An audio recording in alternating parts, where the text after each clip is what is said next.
നമസ്കാരം കൂട്ടുകാരെ, ബ്ലൂമി ഫ്ലവേഴ്സ് എന്ന യൂട്യൂബ് ചാനലിലേക്ക് എല്ലാവർക്കും സ്വാഗതം. അപ്പോൾ ഇന്ന് വന്നിട്ടുള്ളത് നമ്മുടെ നാടൻ റെഡ് റോസിൻ്റെ ഒരു അടിപൊളി വീഡിയോ ആയിട്ടാണ്. നാടൻ റോസുകൾ ഇഷ്ടപ്പെടാത്തവരായിട്ട് ആരും തന്നെ ഉണ്ടാവുകയില്ല. നാടൻ റോസുകൾക്ക് പ്രത്യേകിച്ച് കെയറിങ്ങിൻ്റെ ഒന്നും ആവശ്യമില്ല. നല്ല വെയിൽ കിട്ടുന്ന സ്ഥലം നോക്കി നട്ടുകൊടുക്കുക. പൂക്കളൊക്കെ വിരിഞ്ഞ് കൊഴിഞ്ഞു കഴിഞ്ഞാൽ അതിൻ്റെ കമ്പുകളൊക്കെ ഒന്ന് കട്ട് ചെയ്ത് വിടുക. പ്രൂണിംഗ് ആണ് റോസിന് പ്രധാനമായും വേണ്ടത്. പ്രൂൺ ചെയ്ത് കഴിഞ്ഞാൽ നിറയെ തളിരുകളുണ്ടാകും. ആ തളിരുകളിലൊക്കെ ഒരുപാട് മൊട്ടുകളുണ്ടാവും. അപ്പോൾ നിറയെ പൂക്കളൊക്കെ വിരിഞ്ഞിക്കണ കാണാൻ നല്ല ഭംഗിയായിരിക്കും. പിന്നെ റോസിന് വളപ്രയോഗം ചെയ്യേണ്ടത്, നമ്മുടെ വീട്ടിലൊക്കെ ഉണ്ടാകുന്ന പച്ചക്കറിയുടെ വേസ്റ്റൊക്കെ നമുക്ക് ഇതിൻ്റെ ചോട്ടിലിട്ട് കൊടുക്കുന്നത് വളരെ നല്ലതാണ്. അതുപോലെ തന്നെ മാസത്തിലൊരിക്കൽ ചാണകപ്പൊടി അല്ലെങ്കിൽ കോഴിക്കാഷ്ടം അങ്ങനെ എന്തെങ്കിലുമൊക്കെ നമുക്ക് ഇതിൻ്റെ ചോട്ടിലൊന്ന് ഇട്ട് കൊടുക്കുന്നത് മൊട്ടുകളൊക്കെ ധാരാളം ഉണ്ടാകുന്നതിന് സഹായിക്കും. പൂക്കൾക്കൊക്കെ നല്ല വലിപ്പമുണ്ടായിരിക്കും നാടൻ റെഡ് റോസിൻ്റെ.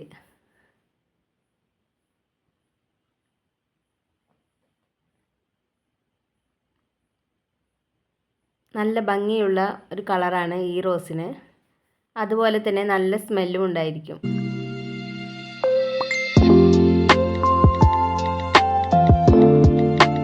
ഇതുപോലെ ഒരു റോസിൻ്റെ കമ്പെങ്കിലും നമ്മൾ വീട്ടിൽ നട്ടു കൊടുത്താൽ നമ്മുടെ വീട്ടിൽ എന്നും റോസുകൾ ഉണ്ടായിരിക്കും. കൂട്ടുകാർക്ക് എൻ്റെ വീഡിയോ ഇഷ്ടമായാൽ സപ്പോർട്ട് ചെയ്യണേ. കാണാൻ തന്നെ എന്ത് ഭംഗിയാണ്.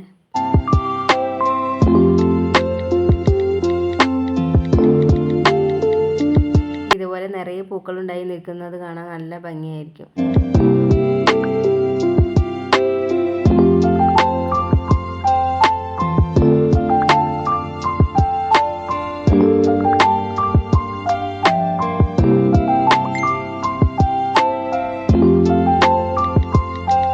ഇതൊരു ചെറിയ റോസ് പ്ലാന്റ് ആണ്.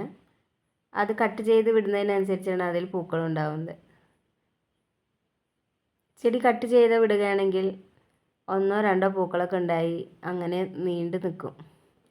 അപ്പോൾ നമ്മൾ പൂക്കളൊക്കെ വിരിഞ്ഞു കഴിഞ്ഞാൽ ഒന്ന് കട്ട് ചെയ്ത് വിടുകയാണെങ്കിൽ ഓരോ കട്ട് ചെയ്ത ഭാഗത്തും ഒന്നോ രണ്ടോ തളിരുകളൊക്കെ ഉണ്ടാവും.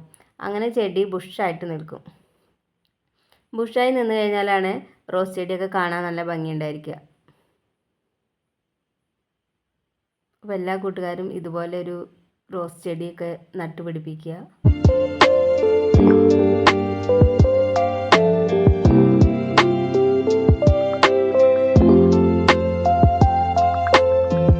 റോസ് ഇഷ്ടപ്പെടാത്തവരായിട്ട് ആരും തന്നെ ഉണ്ടാവുകയില്ല, പ്രത്യേകിച്ച് നാടൻ റോസുകൾ.